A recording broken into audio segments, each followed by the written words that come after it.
कृष्णाय वासुदेवाय हरये परमात्मने प्रणतक्लेशनाशाय गोविन्दाय नमो नमः। कृष्णाय वासुदेवाय हरये परमात्मने प्रणतक्लेशनाशाय गोविन्दाय नमो नमः।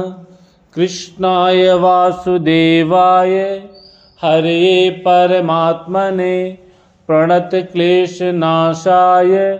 गोविन्दाय नमो नमः। कृष्णाय वासुदेवाय हरये परमात्मने प्रणतक्लेशनाशाय गोविन्दाय नमो नमः। कृष्णाय वासुदेवाय हरये परमात्मने प्रणतक्लेशनाशाय गोविन्दाय नमो नमः। ठाकुर जी, आज की भागवत कथा प्रसंग में दक्ष यज्ञ की पूर्ति ध्यान से सुने। श्री मैत्रेय जी कहते हैं, महाबाहु विदुर जी, ब्रह्मा जी के इस प्रकार प्रार्थना करने पर भगवान शंकर ने प्रसन्नतापूर्वक हंसते हुए कहा। क्या कहा, सुनिए। श्री महादेव जी ने कहा, प्रजापते, भगवान की माया से मोहित हुए दक्ष जैसे नासमझों के अपराध की ना तो मैं चर्चा करता हूं और न याद ही। मैं तो केवल सावधान करने के लिए ही उन्हें थोड़ा सा दंड दे दिया। दक्ष प्रजापति का सिर जल गया है, इसलिए उनके बकरे का सिर लगा दिया जाए। भगदेव मित्र देवता के नेत्रों से अपना यज्ञ भाग देखें। पूषा पिसा हुआ अन्न खाने वाले हैं, वे उसे यजमान के दांतों से भक्षण करें तथा अन्य सब देवताओं के अंग प्रत्यंग भी स्वस्थ हो जाएं, क्योंकि उन्होंने यज्ञ से बचे हुए पदार्थों को मेरा भाग निषिद्ध किया है। अध्वर्यु आदि याज्ञिकों में से जिनकी भुजाएं टूट गई हैं, वे अश्विनी कुमार की भुजाओं से, और जिनके हाथ नष्ट हो गए हैं, वे पूषा के हाथों से काम करें। भृगु जी के बकरे की सी दाढ़ी मूछ हो जाए। श्री मैत्रेय जी कहते हैं, वत्स विदुर जी, जब भगवान शंकर के वचन सुनकर सब लोग प्रसन्न चित्त से धन्य धन्य कहने लगे, फिर सभी देवताओं और ऋषियों ने महादेव जी से दक्ष की यज्ञशाला में पधारने की प्रार्थना की, और तब वे उन्हें तथा ब्रह्मा जी को साथ लेकर वहां गए। वहां जैसा जैसा भगवान शंकर ने कहा था, उसी प्रकार सब कार्य करके उन्होंने दक्ष की धड़ से यज्ञ पशु का सिर जोड़ दिया। सिर जुड़ जाने पर रुद्रदेव की दृष्टि पड़ते ही दक्ष तत्काल सोकर जागने के समान जी उठे और अपने सामने भगवान शिव को देखा। दक्ष का शंकर द्रोह की कालिमा से कलुषित हृदय उनका दर्शन करने से शरतकालीन सरोवर के समान स्वच्छ हो गया। उन्होंने महादेव जी की स्तुति करनी चाहिए, किंतु अपनी मरी हुई बेटी सती का स्मरण हो आने से स्नेह और उत्कंठा के कारण उनके नेत्रों में आंसू भर आए। उनके मुख से शब्द न निकल सका।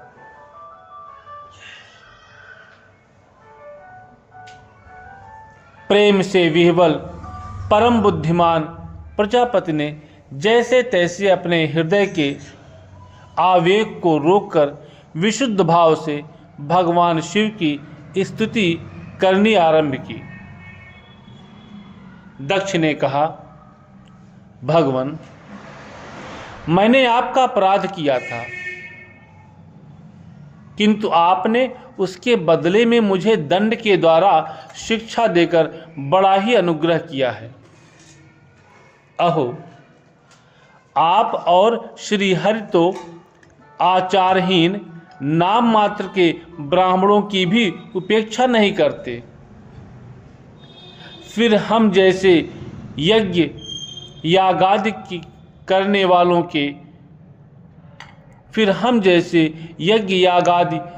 वालों को क्यों भूलेंगे।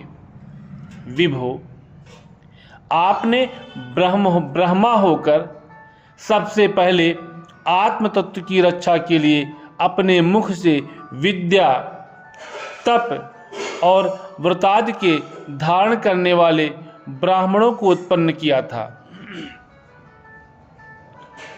जैसे चरवाहा लाठी लेकर गौओं की रक्षा करता है, उसी प्रकार आप उन ब्राह्मणों की सभी विपत्तियों से रक्षा करते हैं।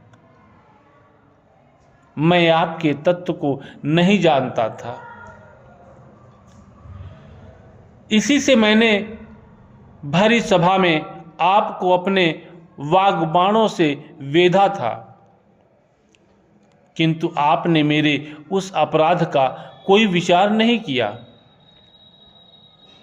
मैं तो आप जैसे पूज्यतम महानुभावों का अपराध करने के कारण नरकादि नीच लोकों में गिरने वाला था, परंतु आपने अपनी करुणा भरी दृष्टि से मुझे उबार लिया। अब भी आपको प्रसन्न करने योग्य मुझ में कोई गुण नहीं है, बस आप अपने ही उदारतापूर्ण बर्ताव से मुझ पर प्रसन्न हो। श्री मैत्रेय जी कहते हैं, आशुतोष शंकर से इस प्रकार अपना अपराध क्षमा कराकर दक्ष ने ब्रह्मा जी के कहने पर उपाध्याय, ऋत्विज आदि की सहायता से यज्ञ कार्य आरंभ किया। तब ब्राह्मणों ने यज्ञ संपन्न करने के उद्देश्य से रुद्रगण संबंधी भूत पिशाचों के संसर्ग जनित दोष की शांति के लिए 3 पात्रों में विष्णु भगवान के लिए तैयार किए हुए पुरोडाश नामक चरु का हवन किया। विदुर जी उस हवि को हाथ में लेकर खड़े हुए अध्वर्यु के साथ यजमान दक्ष ने ज्यों ही विशुद्ध चित्त से श्री हरि का ध्यान किया, त्यों ही सहसा भगवान वहां प्रकट हो गए। बृहत एवं रथंतर नामक शाम स्तोत्र जिनके पंख हैं, उन गरुण जी के द्वारा समीप लाए हुए भगवान ने 10 दिशाओं को प्रकाशित करती हुई अपनी अंग कांति से सब देवताओं का तेज हर लिया। उनके सामने सबकी कांति फीकी पड़ गई। उनका श्याम वर्ण था, कमर में सुवर्ण की करधनी तथा पीतांबर सुशोभित थे। सिर पर सूर्य के समान देदीप्यमान मुकुट था। मुख कमल भौरों के समान नीली अलकावली और कांतिमय कुंडलों से शोभायमान था। उनके स्वर्णमय आभूषणों से विभूषित 8 भुजाएं थीं, जो भक्तों की रक्षा के लिए सदा उद्यत रहती है। 8 भुजाओं में वे शंख, पद्म, चक्र, बाण, धनुष, गदा, खड्ग और ढाल लिए हुए थे तथा इन सब आयुधों के कारण वे फूले हुए कनेर के वृक्ष के समान जान पड़ते थे। प्रभु के हृदय में श्री वत्स का चिन्ह था और सुंदर वनमाला सुशोभित थी। वे अपने उदार हास और लीलामय कटाक्ष से सारे संसार को आनंद मग्न कर रहे थे। पार्षदगण दोनों ओर राजहंस के समान सफेद पंखे और चंवर डुला रहे थे। भगवान के मस्तक पर चंद्रमा के समान शुभ छत्र शोभा दे रहा था।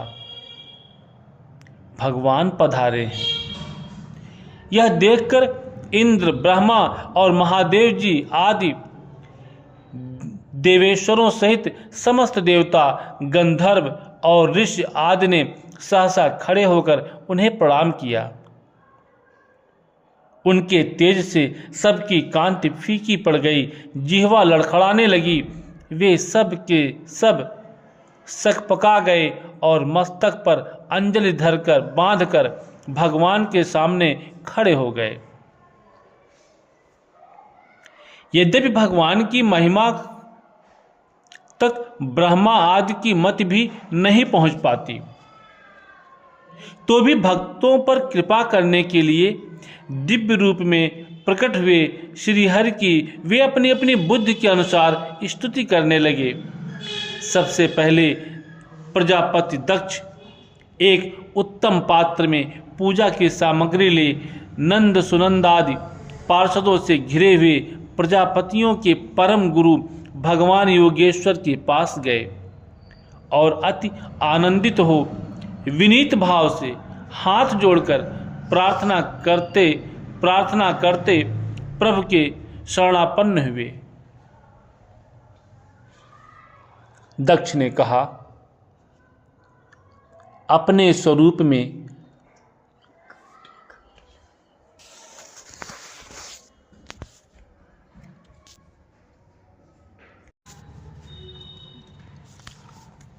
दक्ष ने कहा, भगवान, अपने स्वरूप में आप बुद्ध की जागृदादि संपूर्ण अवस्थाओं से रहित, शुद्ध चिन्मय, भेद रहित, अतएव निर्भय हैं। आप माया का तिरस्कार करके स्वतंत्र रूप से विराजमान हैं।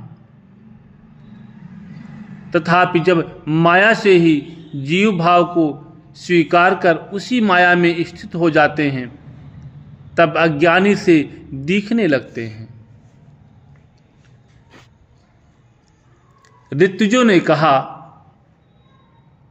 उपाधि रहित प्रभो, भगवान रुद्र के प्रधान अनुचर नंदीश्वर के शाप के कारण हमारी बुद्धि केवल कर्मकांड में ही फंसी हुई है। अतएव हम आपके तत्व को नहीं जानते, जिसके लिए इस कर्म का यही देवता है, ऐसी व्यवस्था की गई है।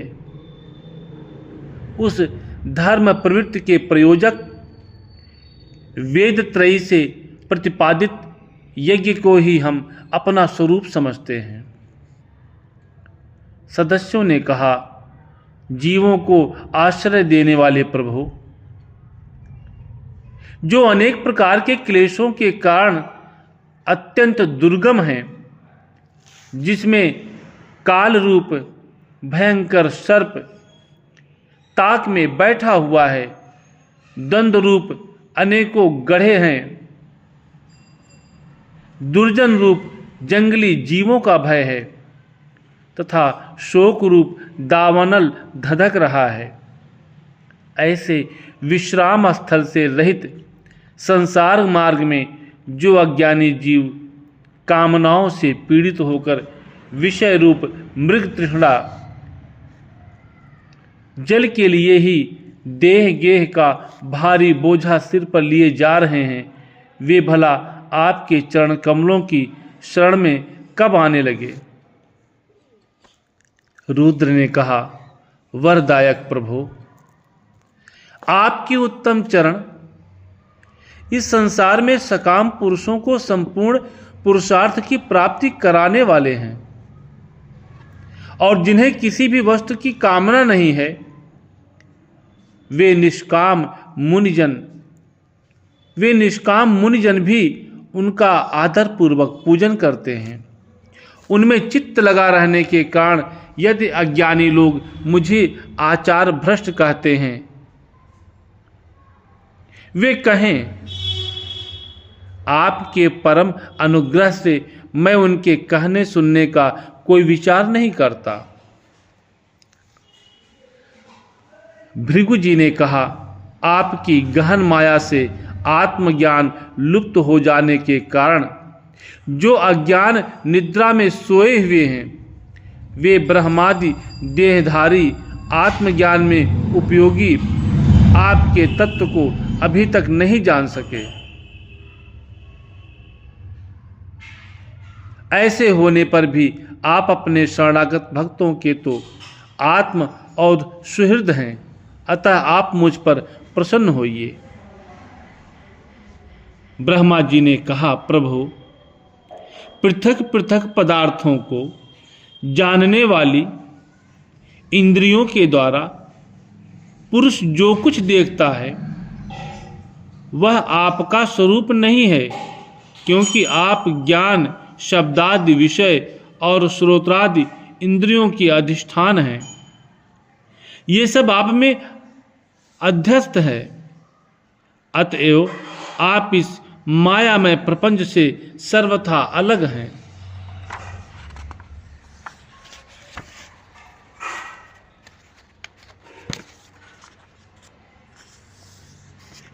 इंद्र ने कहा, अच्युत,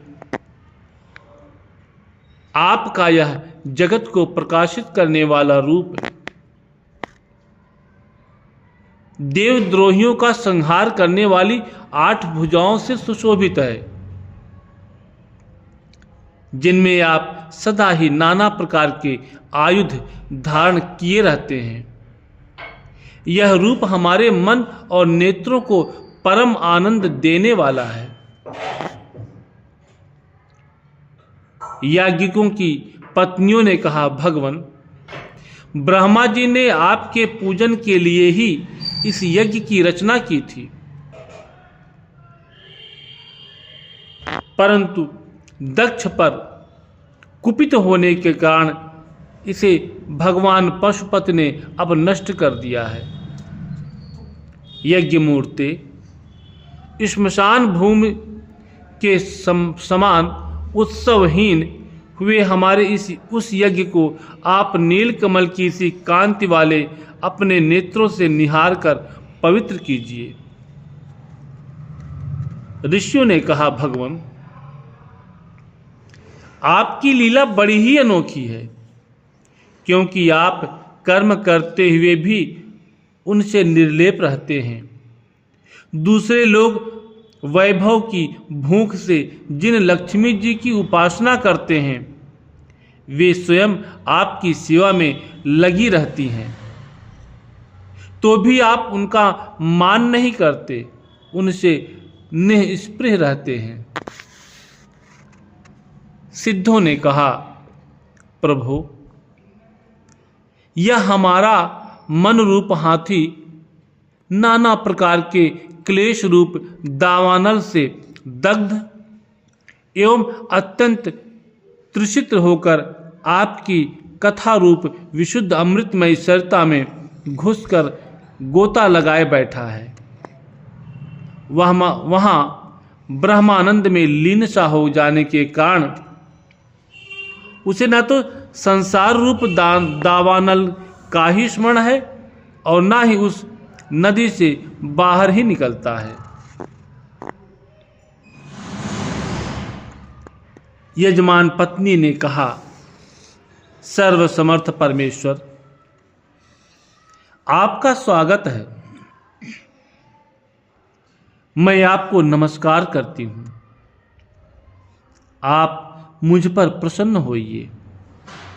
लक्ष्मीपते, अपनी प्रिया लक्ष्मी जी के सहित आप हमारी रक्षा कीजिए। योगेश्वर, जिस प्रकार सिर के बिना मनुष्य का धड़ अच्छा नहीं लगता, उसी प्रकार अन्य अंगों से पूर्ण होने पर भी आपके बिना यज्ञ की शोभा नहीं होती। लोकपालों ने कहा, अनंत परमात्मन, आप समस्त अंतःकरणों के साक्षी हैं। यह सारा जगत आपके ही द्वारा देखा जाता है। तो क्या मायिक पदार्थों को ग्रहण करने वाली हमारी इन नेत्र आदि इंद्रियों से कभी आप प्रत्यक्ष हो सके हैं? वस्तुतः आप हैं तो पंचभूतों से पृथक, फिर भी पांच भौतिक शरीरों के साथ जो आपका संबंध प्रतीत होता है, यह आपकी माया ही है।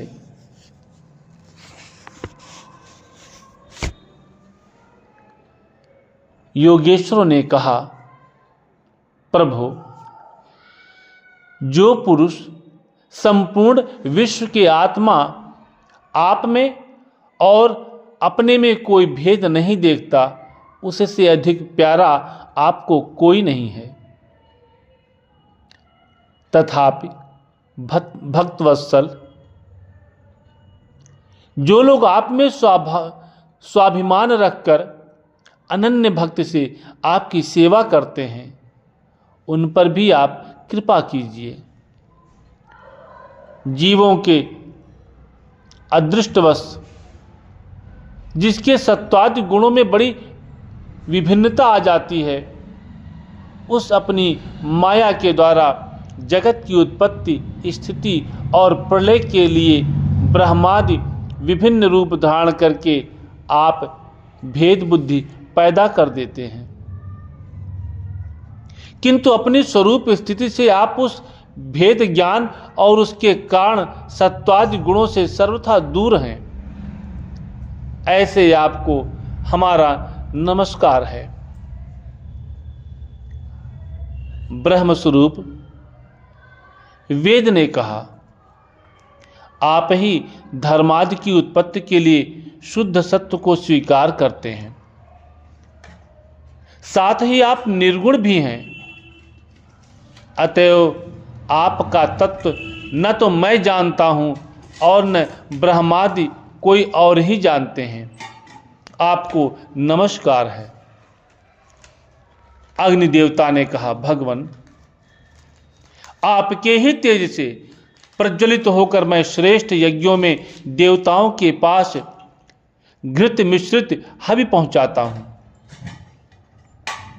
आप साक्षात यज्ञ पुरुष एवं यज्ञ की रक्षा करने वाले हैं। अग्निहोत्र, दर्श, पौर्णमास, चातुर्मास और पशु सोम, ये 5 प्रकार के यज्ञ आपके ही स्वरूप हैं तथा आश्रावय, अस्तु, श्रौषट, यजे, ये यजामहे और वशट, इन 5 प्रकार के यजुर्मंत्रों से आपका ही पूजन होता है। मैं आपको प्रणाम करता हूं। देवताओं ने कहा, देव, आप आदि पुरुष हैं। पूर्व कल्प का अंत होने पर अपने कार्य रूप इस प्रपंच को उदर में लीन कर आपने ही प्रलयकालीन जल के भीतर शेषनाग की उत्तम सैया पर शयन किया था। आपके आध्यात्मिक स्वरूप का जनलोकादिवासी सिद्धगण भी अपने हृदय में चिंतन करते हैं। अहो, वही आप आज हमारे नेत्रों के विषय होकर अपने भक्तों की रक्षा कर रहे हैं। गंधर्वों ने कहा, देव, मरीच आदि ऋषि और ये ब्रह्मा, इंद्र तथा रुद्रादि देवतागण आपके अंश के भी अंश हैं। महत्तम, यह संपूर्ण विश्व आपके खेल की सामग्री है। नाथ, ऐसे आपको हम सर्वदा प्रणाम करते हैं।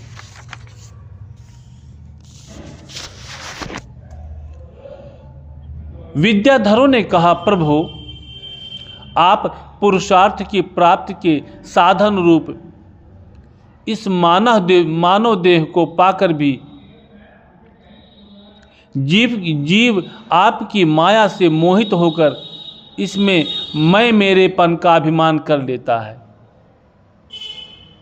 फिर वह दुर्बुद्धि अपने आत्मीयों से तिरस्कृत होने पर भी असत विषयों की ही लालसा करता रहता है।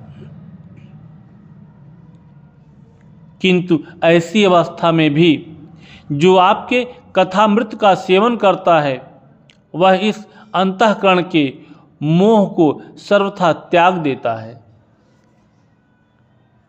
ब्राह्मणों ने कहा, भगवन, आप ही यज्ञ हैं, आप ही हवि हैं, आप ही अग्नि हैं, स्वयं आप ही मंत्र हैं, आप ही सुमिधा, कुशा और यज्ञ पात्र हैं, तथा आप ही सदस्य, ऋत्विज, यजमान एवं उसकी धर्म पत्नी, देवता, अग्निहोत्र, स्वधा, सोमरस, घृत और पशु हैं। देवमूर्ते, यज्ञ और उसका संकल्प दोनों आप ही हैं। पूर्व काल में आप ही अति विशाल वराह रूप धारण कर रसातल में डूबी हुई पृथ्वी को लीला से ही अपनी दाढ़ों पर उठाकर इस प्रकार निकाल लाए थे, जैसे कोई गजराज कमलिनी को उठा लाए। उस समय आप धीरे धीरे गरज रहे थे और योगी गण आपका यह अलौकिक पुरुषार्थ देखकर आपकी स्तुति करते जाते थे। यज्ञेश्वर, जब लोग आपके नाम का कीर्तन करते हैं, तब यज्ञ के सारे विघ्न नष्ट हो जाते हैं। हमारा यह यज्ञ स्वरूप सत्कर्म नष्ट हो गया था, अतः हम आपके दर्शनों की इच्छा कर रहे थे। अब आप हम पर प्रसन्न होइए, आपको नमस्कार है। श्री मैत्रेय जी कहते हैं, भैया विदुर, जब इस प्रकार सब लोग यज्ञ रक्षक भगवान ऋषिकेश की स्तुति करने लगे, तब परम चतुर दक्ष ने रुद्र पार्षद वीरभद्र के ध्वंस किए हुए यज्ञ को फिर से आरंभ कर दिया। सर्वांतर्यामी श्री हरि यो तो सभी के भक्तों, सभी के भागों के भोक्ता हैं, तथापि त्रिकपाल पुरोडाश रूप अपने भाग से और भी प्रसन्न होकर उन्होंने दक्ष को संबोधन करके कहा। श्री भगवान ने कहा, जगत का परम कारण मैं ही ब्रह्मा और महादेव हूँ। मैं सबका आत्मा, ईश्वर और साक्षी हूँ तथा स्वयं प्रकाश और उपाधि शून्य हूँ। विप्रवर, अपनी त्रिगुणात्मिका माया को स्वीकार करके मैं ही जगत की रचना, पालन और संहार करता हूँ, और मैंने ही उन कर्मों के अनुरूप ब्रह्मा, विष्णु और शंकर ये नाम धारण किए हैं। ऐसा जो भेद रहित विशुद्ध पर ब्रह्म स्वरूप मैं हूँ, उसी में अज्ञानी पुरुष ब्रह्मा, रुद्र तथा अन्य समस्त जीवों को विभिन्न रूप से देखता है। जिस प्रकार मनुष्य अपने सिर, हाथ आदि अंगों में ये मुझसे भिन्न है ऐसी बुद्धि कभी नहीं करता, उसी प्रकार मेरा भक्त प्राण मात्र को मुझसे भिन्न नहीं देखता। ब्राह्मण, हम ब्रह्मा, विष्णु और महेश्वर तीनों स्वरूपतः एक ही हैं, और हम ही संपूर्ण जीव रूप हैं। अतः जो हम में कुछ भी भेद नहीं देखता, वही शांति प्राप्त करता है। श्री मैत्रेय जी कहते हैं, भगवान के इस प्रकार आज्ञा देने पर प्रजापतियों के नायक दक्ष ने उनका त्रिकपाल यज्ञ के द्वारा पूजन करके फिर अंगभूत और प्रधान दोनों प्रकार के यज्ञों से अन्य सब देवताओं का अर्चन किया। फिर एकाग्रचित्त हो भगवान शंकर का यज्ञ शेष रूप उनके भाग से यजन किया तथा समाप्ति में किए जाने वाले उद्वसान नामक कर्म से अन्य सोमपाई एवं दूसरे देवताओं का यजन कर यज्ञ का उपसंहार किया, और अंत में ऋतुजों के सहित अवभृत स्नान किया। फिर जिन्हें अपने पुरुषार्थ से ही सब प्रकार की सिद्धियां प्राप्त थीं, उन दक्ष प्रजापति को तुम्हारी सदा धर्म में बुद्धि रहे ऐसा आशीर्वाद देकर सब देवता स्वर्गलोक को चले गए। विदुर जी, सुना है कि दक्ष सुता सती जी ने इस प्रकार अपना पूर्व शरीर त्याग कर फिर हिमालय की पत्नी मैना के गर्भ से जन्म लिया था। जिस प्रकार प्रलय काल में लीन हुई शक्ति सृष्टि के आरंभ में फिर ईश्वर का ही आश्रय लेती है, उसी प्रकार अनन्य परायणा श्री अंबिका जी ने उस जन्म में भी अपने एकमात्र आश्रय और प्रीतम भगवान शंकर को ही वर्ण किया। विदुर जी, दक्ष यज्ञ का विध्वंस करने वाले भगवान शिव का यह चरित्र मैंने बृहस्पति जी के शिष्य परम भागवत उद्धव जी के मुख से सुना था। कुरुनंदन श्री महादेव जी का यह पावन चरित्र यश और कुरुनंदन श्री महादेव जी का यह पावन चरित्र यश और आयु को बढ़ाने वाला तथा पाप पुंज को नष्ट करने वाला है। जो पुरुष भक्ति भाव से इसका नित्य प्रति श्रवण और कीर्तन करता है, वह अपनी पाप राशि का नाश कर देता है। श्री कृष्ण गोविंद हरे मुरारे, हे नाथ नारायण वासुदेवाय। श्री कृष्ण गोविंद हरे मुरारे, हे नाथ नारायण वासुदेवाय। श्री कृष्ण गोविंद हरे मुरारे, हे नाथ नारायण वासुदेवाय।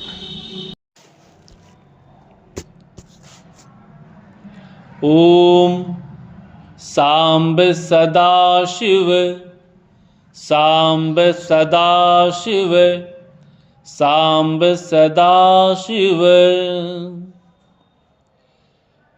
जय शंभुनाथ दिगंबरम करुणाकरं जगदीश्वरं भवतारणं भयहारणं करुणाकरं जगदीश्वरं। जय शंभुनाथ दिगंबरं करुणाकरं जगदीश्वरं भवतारणं भयहारणं करुणाकरं जगदीश्वरम्। मृगछाल अंग सुशोभितं करमाल दंड विराजितं। मृगछाल अंग सुशोभितं करमाल दंड विराजितं। यमकाल पास विमोचकं करुणाकरं जगदीश्वरं। जय शंभुनाथ दिगंबरं करुणाकरं जगदीश्वरं भवतारणं भयहारणं करुणाकरं जगदीश्वरम्। गलरुंड माल कपाल व्याल तन भस्म शोभित सुंदरम। गलरुंड माल कपाल व्याल तन भस्म शोभित सुंदरम। तव शक्ति अंग सुशोभितं करुणाकरं जगदीश्वरं। जय शंभुनाथ दिगंबरं करुणाकरं जगदीश्वरं भवतारणं भयहारणं करुणाकरं जगदीश्वरम्। हे दक्ष यज्ञ विनाशकं हे कामदाहन कारणं। हे दक्ष यज्ञ विनाशकं हे कामदाहन कारणं। श्री गणेशकं नमस्कृतं करुणाकरं जगदीश्वरम्। जय शंभुनाथ दिगंबरं करुणाकरं जगदीश्वरं भवतारणं भयहारणं करुणाकरं जगदीश्वरम्। हे आशुतोष शशांक शेखर चंद्रमौलि मृत्युंजयम्। हे आशुतोष शशांक शेखर चंद्रमौलि मृत्युंजयम्। तव पाद कमल नमाम्यहं करुणाकरं जगदीश्वरम्। जय शंभुनाथ दिगंबरं करुणाकरं जगदीश्वरं भवतारणं भयहारणं करुणाकरं जगदीश्वरम्।